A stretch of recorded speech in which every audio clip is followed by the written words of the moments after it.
اس معاہدے کے مطابق سالار ڈوڈی اپنی 5,000 فرینکس حلب بھیجنے پر رضامند ہو گیا تھا۔ ان صلیبی فدائین کے تمام تر اخراجات کی ذمہ داری عماد الدین کے سر تھی۔ اس سے پہلے بھی سلطان صلاح الدین ایوبی کے خلاف شاہ یروشلم ریمنڈ، والی موصل عز الدین مسعود اور والی حلب سلطان ملک صالح کے درمیان ایک معاہدہ ہوا تھا، جو ایشیائی کوچک کی تاریخ میں اتحاد ثلاثہ کے نام سے مشہور ہے۔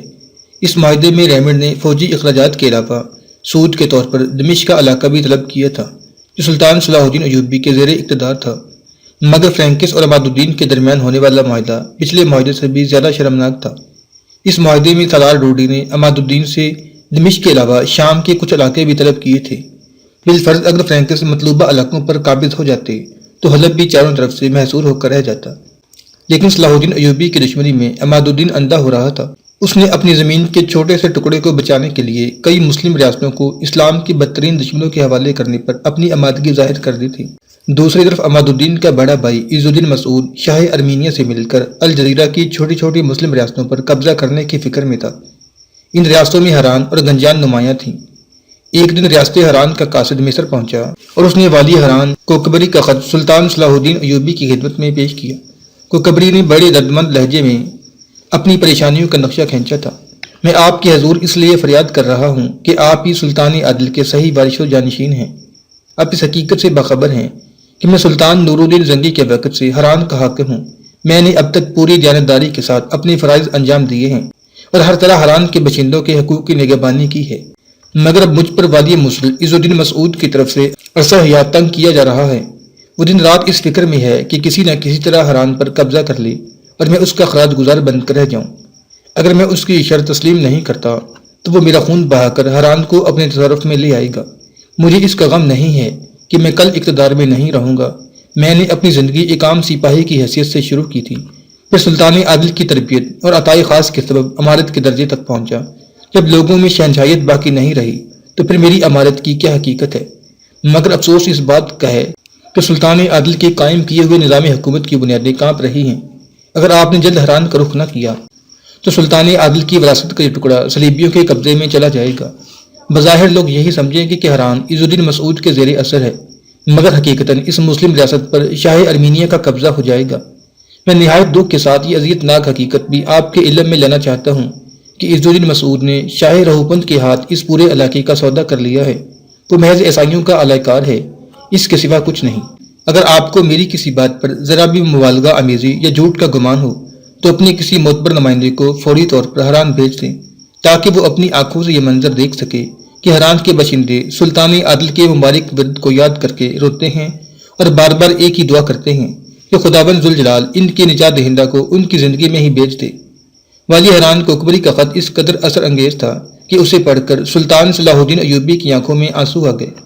پھر والی مصر نے ایک مختصر خط تحریر کر کے ہران کے قاصد کے حوالے کر دیا۔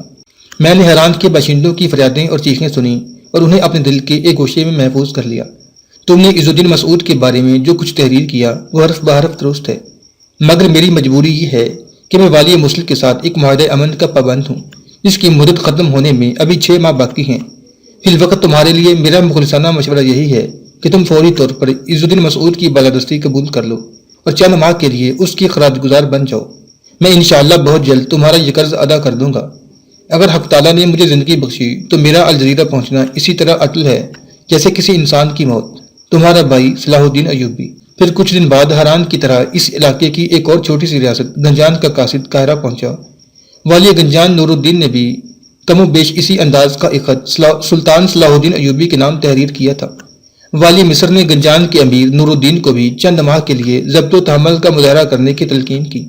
اگرچہ سلطان صلاح الدین ایوبی اب تک جنگ و جدل سے اس لیے گریز کرتا رہا تھا کہ میدان کارزار میں مسلمانوں ہی کی تلواریں ہوں گی اور مسلمانوں ہی کی گردنیں دونوں طرف سے بہنے والا خون بھی اہل اسلام کا ہی ہوگا، مگر اس کی تمام کوششیں رائگاں گئیں اور اس کا پیغام محبت سدا بہ صحرا ثابت ہوا۔ آخر گردش وقت نے سلطان صلاح الدین ایوبی کو اس منزل پر پہنچا دیا جہاں قتال و جدال ناگزیر ہو گیا تھا۔ والی مصر نے اپنے تمام سرکردہ عمرہ اور سالاران لشکر کو جمع کر کے اپنے مستقبل کے ارادے سے آگاہ کر دیا، اور وہ ارادہ اس کے سوا کچھ نہیں تھا کہ معاہدہ امن کی میعاد ختم ہوتے ہی الجزیرہ کا علاقہ اس کا پہلا ہدف ہوگا۔ سلطان صلاح الدین ایوبی نے ہمیشہ جنگ سے نفرت کی، مگر اب وہ لمحہ آ گیا تھا کہ معاہدہ امن کے ختم ہونے کے لیے ایک ایک دن گن رہا تھا۔ انجام کا دنوں کا شمار ختم ہوا اور سلطان صلاح الدین ایوبی 20,000 لشکر کے ساتھ محاصرہ کا ساز و سامان لے کر دریا فرات کی طرف بڑھا۔ کوچ کرنے سے پہلے والی مصر نے ایک برق رفتار قاصد کے ذریعے اپنی آمد کی اطلاع والی حران کو قبری تک پہنچا دی تھی۔ جب سلطان صلاح الدین ایوبی کا لشکر دریا فرات کے عین وسط میں پہنچا تو اسے اپنے دائیں جانب دریا کے پار دوسرے کنارے پر کھڑے ہوئے سینکڑوں انسان نظر آئے جن کے ہاتھ میں سبز پرچم تھے۔ وہ لوگ اپنے اپنے پرچم کو بڑی تیزی کے ساتھ ہوا میں لہرا رہے تھے۔ سلطان صلاح الدین ایوبی نے دور ہی سے اندازہ کر لیا کہ پرچم لہرانے والے سپاہیوں کا تعلق والی حران کو قبری سے ہے۔ نتیجتاً اس نے اپنی کشتی کا رخ اسی طرف موڑ دیا۔ کچھ دیر بعد والی مصر کے 20,000 سپاہی فرات کے کنارے پر اتر گئے۔ والی حران کو قبری بنفس نفیس سلطان صلاح الدین ایوبی کے استقبال کے لیے حاضر ہوا تھا۔ پھر جیسے ہی والی مصر نے خشکی پر قدم رکھا، حران کے سپاہیوں نے بڑی گرمجوشی کے ساتھ سلطان کو سلامی پیش کی۔ والی حران کو قبری دیوانہ وار آگے بڑھا اور اس طرح سلطان صلاح الدین ایوبی کے گلے لگ گیا کہ جیسے کوئی بچڑا ہوا باپ اپنے بیٹے سے ملتا ہے۔ کو قبری کی خوشی ناقابل بیان تھی۔ پھر جب وہ سلطان صلاح الدین ایوبی سے الگ ہوا تو اس نے نہایت پرجوش لہجے میں کہا، خداوند ذوالجلال سلطان کی عمر اور اقبال مندی میں اضافہ کرے۔ آپ نے اہل ایمان کی طرح پوری خلوص کے ساتھ درد مندوں کی فریاد سنی اور بروقت ان کی مدد کو پہنچے۔ اسی کے ذات مشکل کشا ہے اور وہی تمہارے سارے رنج و علم دور کر دے گا۔ والی حران کو قبری کی بات کے جواب میں سلطان صلاح الدین ایوبی نے اپنی شہادت کی انگلی سے آسمان کی طرف اشارہ کرتے ہوئے کہا۔ پھر والی مصر نے فرات کے ساحل پر نماز شکر ادا کی۔ اس کا یہی طریقہ خاص تھا کہ جب وہ کسی علاقے پر حملہ کرنے کی غرض سے اس کی حدود میں داخل ہوتا تھا تو سب سے پہلے 2 رکعت نماز ادا کیا کرتا تھا۔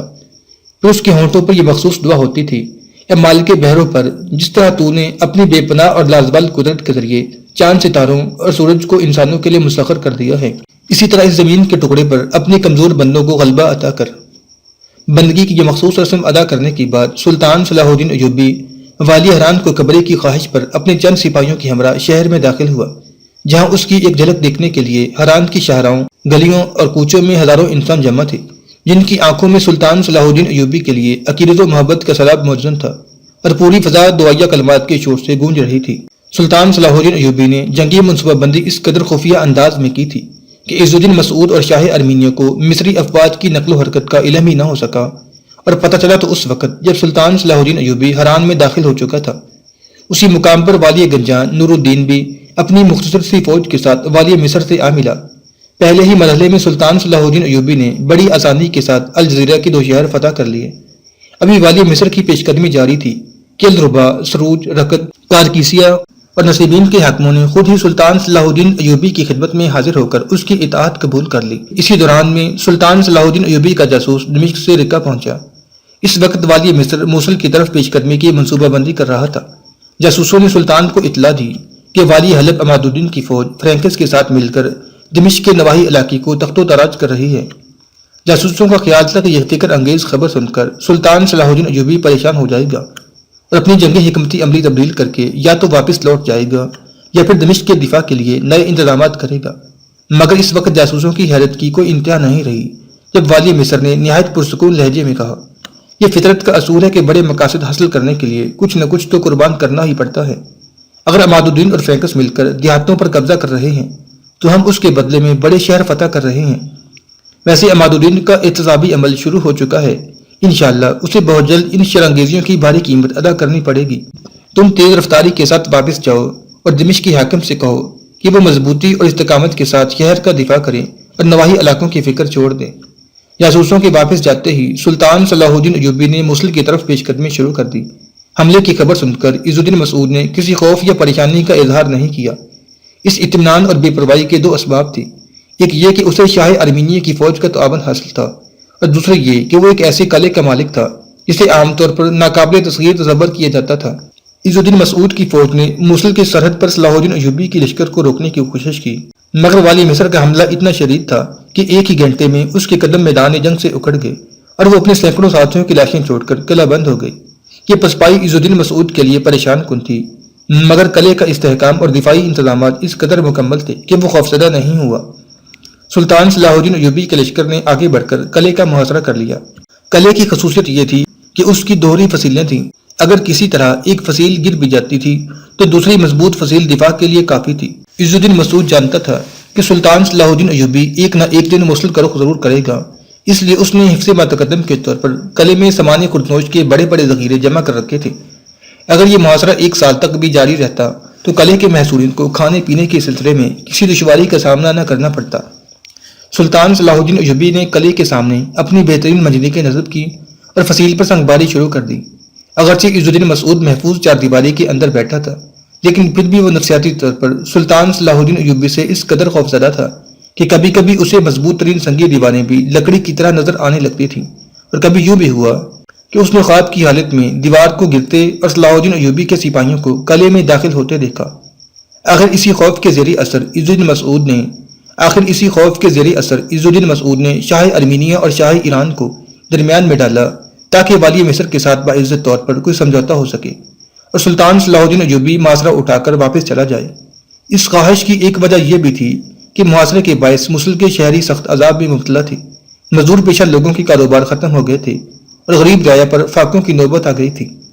پھر جب عز الدین مسعود کی کوششوں سے شاہ ارمینیا کا سفیر موصل پہنچ کر سلطان صلاح الدین ایوبی سے ملا اور اس نے شاہ روہبن کی طرف سے مصالحت کا ذکر چھیڑا تو والی مصر غضبناک ہو گیا۔ میں ایسے جھوٹے فریب کار اور عہد شکل لوگوں سے بات کرنا بھی اپنی توہین سمجھتا ہوں۔ سلطان صلاح الدین ایوبی کی قہر آلود تیور دیکھ کر ارمینیا کا سفیر سہم گیا۔ پھر جب وہ شدید مایوسی کی حالت میں واپس جانے لگا تو والی مصر نے اسے مخاطب کر کے انتہائی سخت لہجے میں کہا، اپنے بادشاہ سے کہہ دینا کہ عنقریب اس کی بدہدیوں اور مکاریوں کا حساب بھی چکا دیا جائے گا۔ اس واقعے نے عز الدین مسعود کو بہت زیادہ خوفزدہ کر دیا تھا۔ اس نے فوری طور پر شاہ ایران کو درمیان میں ڈالا۔ سلطان صلاح الدین ایوبی نے ایرانی سفیر کا پرتکاب خیر مقدم کیا اور اس کے سامنے واضح الفاظ میں اپنا مدعا بیان کرتے ہوئے کہا، عز الدین مسعود سے بس ایک ہی شرط پر صلح ہو سکتی ہے کہ وہ خاموشی سے موصل میرے حوالے کر دے یا پھر حلب۔ میں قسم کھا چکا ہوں کہ ان دونوں علاقوں میں سے کسی ایک پر قبضے کیے بغیر واپس نہیں جاؤں گا، اور میں ان لوگوں میں سے نہیں ہوں کہ قسم توڑ کر اس کا کفارہ ادا کروں۔ اب اللہ بہتر جانتا ہے کہ میری قسم پوری ہوگی یا میرا سر جائے گا۔ ایرانی سفیر نے عز الدین مسعود کے سامنے سلطان صلاح الدین ایوبی کا بیان حرف بحرف دہرا دیا، جسے سن کر والی موصل کے چہرے پر خوف و ہراس کے گہرے سائے لرزنے لگے اور اس نے انتہائی شکستہ لہجے میں کہا، مجھ میں اتنی طاقت نہیں ہے کہ میں اپنے چھوٹے بھائی عماد الدین پر حلب چھوڑنے کے لیے دباؤ ڈال سکوں۔ بالآخر صلح و امن کے مذاکرات بری طرح ناکام ہو گئے۔ سلطان صلاح الدین ایوبی مسلسل 1 ماہ تک موصل کی فضیلوں پر سنگباری کرتا رہا، مگر اس کا کوئی نتیجہ برآمد نہیں ہوا۔ یہ محاصرہ 10 نومبر 1182 کو شروع ہوا تھا۔ 11 دسمبر کو والی مصر محاصرہ اٹھا کر سنجار کی طرف بڑھا۔ سلطان کا خیال تھا کہ اسی علاقے سے موصل کو سامان رسد حاصل ہوتا ہے۔ نتیجتاً صلاح الدین ایوبی نے جی بھر کے سنجار کو لوٹا۔ قلعے کے محافظ 15 دن تک قلعے کا دفاع کرتے رہے، مگر 30 دسمبر 1182 کو مجبور ہو کر قلعے کے دروازے کھول دیے اور آسانی کے ساتھ سنجار پر سلطان کا قبضہ ہو گیا۔ موصل کا محاصرہ ختم ہوتے ہی عز الدین مسعود نے نئی سازشیں شروع کر دیں۔ ادھر شاہ ارمینیا روہبن بھی صلاح الدین ایوبی سے اس کے ذلت آمیز سلوک کا انتقام لینے کے لیے تڑپ رہا تھا۔ آخر موصل، ارمینیا، مریدین اور حلب کی فوجوں کا اجتماع حزم کے میدان میں ہوا۔ جب صلاح الدین ایوبی نے اتحادی فوجوں کے اجتماع کی خبر سنی تو اس نے اپنے 2000 سپاہی قلعے کی حفاظت کے لیے سنجار میں چھوڑے اور باقی فوج لے کر حرزم کی طرف بڑھا۔ عز الدین مسعود، شاہ ارمینیا اور مریدین کی حاکم کا خیال تھا کہ سلطان صلاح الدین ایوبی اتنے بڑے فوجی اجتماع کی خبر سن کر سنجار کا قبضہ چھوڑ دے گا اور ناکام و نامراد مصر کی طرف واپس چلا جائے گا۔ مگر جب ان کے جاسوسوں نے یہ اطلاع دی کہ صلاح الدین ایوبی خود حرزم کی طرف آ رہا ہے، وہ تینوں گھبرا گئے۔ والی مصر نے ان کی چال انہی پر الٹ دی۔ نتیجتاً ان بزدل اور عیار حکمرانوں نے اپنی حفت اور شرمندگی مٹانے کے لیے ایک نئی چال چلی۔ فوری طور پر ایک برق رفتار قاصد کو یہ پیغام دے کر بھیجا گیا کہ شاہ ارمینیا اور والی موصل عز الدین مسعود سلطان صلاح الدین ایوبی کے ساتھ امن کا نیا معاہدہ کرنے کی شدید خواہش رکھتے ہیں۔ اتحادیوں کے سفیر کی بات سن کر صلاح الدین ایوبی نے انتہائی غضبناک لہجے میں کہا، میں ان کی اس خواہش کا جواب حرزم کے میدان میں دوں گا۔ پھر جب والی مصر حرزم پہنچا تو میدان میں کسی دشمن سپاہی کا سایہ تک نہیں تھا۔ اس واقعے کے بارے میں ایک انگریز مورخ نے لکھا ہے کہ اتحادی سپاہی مردوں کی طرح آئے تھے لیکن عورتوں کی طرح فرار ہو گئے، اگرچہ اتحادی فوجوں کی تعداد سلطانی سپاہیوں کے مقابلے میں 3 گنا زیادہ تھی۔ اب سلطان صلاح الدین ایوبی اپنی قسم پوری کرنے کے لیے حلب کی طرف بڑھ رہا تھا۔ حرزم کے میدان سے فرار ہونے کے بعد والی موصل دوبارہ قلعہ بند ہو گیا۔ عز الدین مسعود کا خیال تھا کہ سلطان صلاح الدین ایوبی اس کے تعاقب میں آئے گا اور ایک بار پھر موصل کا محاصرہ کر لے گا، مگر یہ اس کے اندازوں کی غلطی تھی۔ والی مصر نے سنجار کے ضلع پر قبضہ کر کے بڑی حد تک اپنی سیاسی مقاصد حاصل کر لیے تھے۔ اور اب وہ عماد الدین پر فیصلہ کن ضرب لگانے کے لیے حلب کی طرف بڑھ رہا تھا۔ صلاح الدین ایوبی کے لشکر اور حلب کے درمیان ایک اور مضبوط قلعہ امید حائل تھا۔ یہی وجہ تھی کہ عماد الدین انتہائی اطمینان اور سکون کے ساتھ حلب میں بیٹھا تھا۔ جب اسے یہ خبر ملی کہ سنجار پر والی مصر کا قبضہ ہو گیا ہے تو عماد الدین کی ہونٹوں پر ایک معنی خیز مسکراہٹ ابھر آئی اور اس نے خوشی کا اظہار کرتے ہوئے اپنے مشیروں سے کہا، مجھے اندازہ تھا کہ یہ علاقے سلطان صلاح الدین ایوبی کی دراز دستی سے محفوظ نہیں رہیں گے۔ مجھے اندازہ تھا کہ یہ علاقے صلاح الدین ایوبی کی دراز دستی سے محفوظ نہیں رہیں گے، اس لیے میں نے اپنے علاقے بھائی صاحب کے حوالے کر کے حلب کا انتخاب کر لیا تھا۔ اگر میری دوربین آنکھیں بہت پہلے یہ منظر نہ دیکھ رہی ہوتی تو آج میں اپنی جاگیر سے محروم ہو کر کسی خانہ بدوش کی طرح در بدر پھر رہا ہوتا۔ یہ بے حسی اور خود غرضی کی انتہا تھی کہ ایک چھوٹا بھائی اپنے حقیقی بڑے بھائی کا گھر جل جانے پر خوشی کا اظہار کر رہا تھا۔ بے ضمیر اور خوشامدی عمرا نے پرجوش لہجے میں عماد الدین کے تدبر اور فہم و فراست کی تعریف کرتے ہوئے کہا، جب تک زنگی خاندان میں آپ جیسا ذکی، فہیم اور عاقبت اندیش امیر موجود ہے، اس وقت تک وہ غلام زادہ صلاح الدین ایوبی اپنے مضموم ارادوں میں کامیاب نہیں ہو سکتا۔ عماد الدین نے اس خوشامدی امیر کی طرف مسکراتے ہوئے تعریفی نظروں سے دیکھا۔ میں تو کہتا ہوں کہ اگر عز الدین مسعود موصل بھی آپ کے حوالے کر دیں تو پھر صلاح الدین ایوبی کی طرف سے کوئی خطرہ ہی باقی نہیں رہے گا۔ دوسرے خوشامدی امیر نے نئے انداز میں عماد الدین کی شان میں قصیدہ پڑھا۔ ابھی یہ بغیرت امیر والی حلب کی عظمت کے ترانے گا رہے تھے اور عماد الدین شراب کے نشے میں بیٹھا جم رہا تھا کہ اچانک حلب کا ایک جاسوس کمرے میں داخل ہوا۔ اس کے چہرے سے خوف و وحشت کا اظہار ہو رہا تھا۔ امیر محترم، ایک پریشان کن خبر یہ ہے کہ صلاح الدین ایوبی نے قلعہ امید کا محاصرہ کر لیا ہے۔ یہ خبر سنتے ہی عماد الدین کا سارا نشہ اتر گیا اور اس کے گرد بیٹھے ہوئے خوشامدی عمرا کے چہرے خوف سے اس طرح زرد پڑ گئے کہ جیسے والی مصر سلطان صلاح الدین ایوبی بے نام شمشیر لیے ہوئے کمرے میں داخل ہو گیا ہے اور انہیں قتل کرنے والا ہے۔ عماد الدین چند لمحوں تک سکتے کسی حالت میں اپنی جاسوس کی طرف دیکھتا رہا، پھر لڑکھڑاتی ہوئی زبان میں کہنے لگا، یہ کیسے ممکن ہے کہ صلاح الدین ایوبی نے موصل کا محاصرہ اٹھا لیا ہے؟ عماد الدین کی زبان سے الفاظ ٹوٹ کر ادا ہو رہے تھے۔ یہ تو میں نہیں جانتا، جاسوس نے گھبرائے ہوئے لہجے میں کہا۔ میں نے تو صلاح الدین ایوبی کے لشکر کو قلعے کے سامنے خیمہ زن ہوتے دیکھا ہے اور فوری طور پر یہ اطلاع دینے کے لیے آپ کی خدمت میں حاضر ہو گیا ہوں۔ تیرے خیال میں صلاح الدین ایوبی کے سپاہیوں کی تعداد کتنی ہوگی؟ عماد الدین کے چہرے سے شدید پریشانی کا اظہار ہو رہا تھا۔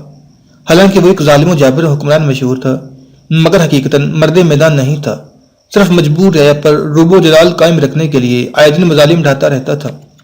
اس وجہ سے عماد الدین کے بارے میں عام تاثر یہی تھا کہ وہ ایک بہادر جنگجو شخص ہے۔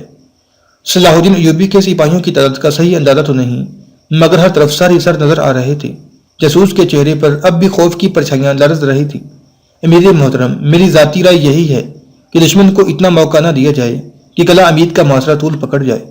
پھر اس کا کیا حل ہے؟ والی حلب نے گھبرائے ہوئے لہجے میں اپنے جاسوس سے سوال کیا۔ صلاح الدین ایوبی کے سپاہیوں کی کثرت تعداد کا ذکر سن کر عماد الدین پہلے سے زیادہ پریشان نظر آنے لگا تھا۔ یہ محض ایک تجویز ہے، ہو سکتا ہے کہ امیر محترم اس سے اتفاق نہ کریں، جاسوس نے ڈرتے ڈرتے کہا۔ اگر فوری طور پر صلاح الدین ایوبی کے لشکر پر عقب سے ایک بھرپور حملہ کر دیا جائے اور قلعہ امید کی نگران فوج سامنے سے مقابل آ جائے تو والی مصر کو شکست سے دوچار کیا جا سکتا ہے۔ لیکن اگر اس منصوبے پر تاخیر سے عمل کیا گیا اور دشمن کو قدم جمانے کے لیے زیادہ مہلت دی گئی تو اس کے منفی نتائج بھی ظاہر ہو سکتے ہیں۔ حلب کا جاسوس ارسلان ایک نہایت ذہین اور مدبر انسان تھا۔ اس نے مختصر الفاظ میں موجودہ جنگی صورتحال کا تجزیہ پیش کر دیا تھا۔ عماد الدین اور اس کے عیش پرست عمرا بھی جاسوس ارسلان کی اس تجویز سے متفق تھے۔ امیر محترم، یہی وہ موقع ہے جب ہم فرینکس کی فوجی طاقت کو صلاح الدین ایوبی کے خلاف استعمال کر سکتے ہیں، ایک امیر نے والی حلب کو مشورہ دیتے ہوئے کہا۔ اب بلا تاخیر سالار ڈوڈی اور اس کے سپاہیوں کو طلب کریں اور صلاح الدین ایوبی کی خیمہ زن لشکر پر عقب سے حملہ کرنے کا حکم دیں۔ اس طرح مصری اور عیسائی فوجی آپس میں الجھ جائیں گے، دونوں طرف سے دشمنوں کا خون بہے گا۔ پھر جب سالار ڈوڈی اور صلاح الدین ایوبی لڑتے لڑتے تھک جائیں گے تو حلب کی محفوظ فوج اس جنگ میں فیصلہ کن کردار ادا کرے گی۔ اپنے امیر کا دانش مندانہ مشورہ سن کر عماد الدین کے بدحواس چہرے پر ایک بار پھر شادابی سی لوٹ آئی۔ اس نے فوری طور پر اپنے ہر کارے دمشق کی طرف دوڑا دیے۔ یہاں سالار ڈوڈی صلیبی فدائین کے ساتھ نواحی علاقوں میں تباہی و بربادی کا بازار گرم کیے ہوئے تھا۔ اب تک بہت سے باغات، کھیتوں اور مکانوں کو آگ لگائی جا چکی تھی اور ہزاروں مسلمان تحطیع کیے جا چکے تھے اور سینکڑوں عفت مآب مسلم دوشیزائیں بدکار فرینکس کی حوث کا نشانہ بن چکی تھیں۔ پھر جب والی حلب کے تیز رفتار سرکاری سالار ڈوڈی کے پاس پہنچی اور اسے عماد الدین کا حکم سنایا تو کچھ دیر کے لیے وہ گہری سوچ میں ڈوب گیا۔ پھر بڑے عیارانہ انداز میں حلب کے نمائندوں کو مخاطب کرتے ہوئے بولا، امیر محترم کی خدمت میں میرا سلام پیش کرنا اور عرض کرنا کہ میں جس مقصد کے تحت دمشق آیا تھا وہ تکمیل کے قریب تر ہے، اس لیے معذرت خواہ ہوں کہ اپنے کام کو ادھورا چھوڑ کر حلب نہیں آ سکتا۔ عماد الدین کے نمائندوں نے فرینکس کے سردار ڈوڈی کو سمجھانے کی بہت کوشش کی۔ آپ کو اندازہ نہیں کہ اس وقت امیر محترم کو کئی مشکلات کا سامنا ہے۔ اگر قلعہ امید کو فوری طور پر تازہ دم فوجی کمک نہ پہنچائی گئی تو کسی وقت بھی کوئی انتہائی ناخوشگوار واقعہ پیش آ سکتا ہے۔ حلب کے نمائندوں نے ڈھکے چھپے الفاظ میں سالار ڈوڈی پر یہ بات ظاہر کر دی تھی کہ امید کے میدان میں فرینکس کی موجودگی نہایت ضروری ہے، ورنہ یہ قلعہ دشمن کے ہاتھوں میں جا سکتا ہے۔ سالار ڈوڈی جیسا عیار شاطر انسان عماد الدین کے نمائندوں کے خوف زدہ چہروں کو دیکھ کر ہی سمجھ گیا تھا کہ امید کے میدان میں والی حلب عماد الدین کی سیاسی بساط لپیٹی جا چکی ہے اور اس قلعے کے دن پورے ہو چکے ہیں، اس لیے ڈوڈی نے نہایت مکاری کے ساتھ اپنا دامن بچا لیا۔ میرے لیے امید کے مقابلے میں دمشق اور شام زیادہ اہمیت رکھتے ہیں۔ سالار ڈوڈی کے الفاظ بظاہر مبہم تھے، مگر عماد الدین کے نمائندوں نے واضح طور پر سمجھ لیا تھا کہ فرینکس کا سالار کسی بھی صورت میں حلب جانے پر آمادہ نہیں ہے۔ بالآخر امیر عماد الدین کی ہرکارے شدید مایوسی کے حالے میں حلب کی طرف لوٹ گئے۔ نمائندوں کے جاتے ہی سالار ڈوڈی نے ایک شیطانی کہکا لگایا اور اپنے نائب فرابیل سے مخاطب ہوا، کیا امیر عماد الدین مجھے اتنا احمق سمجھتا ہے کہ میں اپنی فرینکس کو آنکھیں بند کر کے امید کے جہنم میں جھونک دوں گا؟ نائب سالار فرابیل بھی ڈوڈی کے کہکوں میں ہی شریک ہو گیا۔ پھر جب یہ کہکے رکے تو فرابیل نے ایک ایک لفظ پر زور دیتے ہوئے کہا، ہرگز نہیں، ہم اپنے سالار سے ایسی غیر دانشمندانہ حرکت کی توقع نہیں رکھتے۔ کیا عماد الدین بھول گیا کہ 2 سال پہلے صلاح الدین ایوبی نے طرطوسہ میں مقدس فرینکس کا کیا حال کیا تھا؟ یکایک سالار ڈوڈی کے چہرے سے نفرت و غضب کی چنگاریاں پھوٹنے لگیں کہ مقدس فرینکس اپنی اس تباہی و بربادی کو اس وقت تک نہیں بھول سکتا جب تک صلاح الدین ایوبی کے ساتھ ایک ایک مسلم حکمران قبر میں نہ اتار دیا جائے اور مکہ و مدینہ ہمارے قبضے میں نہ آ جائے۔ سالار ڈوڈی کی طرح فرابیل کا چہرہ بھی نفرت و غصے کی آگ میں جل اٹھا تھا۔ بڑی عجیب بات یہ تھی کہ دنیا بھر کی تمام اخلاقی خرابیاں موجود ہوتے ہوئے بھی فرینکس خود کو مقدس تصور کرتے تھے۔ شاید اس لیے وہ کلیسا کے محافظ تھے اور اس اعزاز نے فرینکس کو تمام اخلاقی قیود سے آزاد کر دیا تھا۔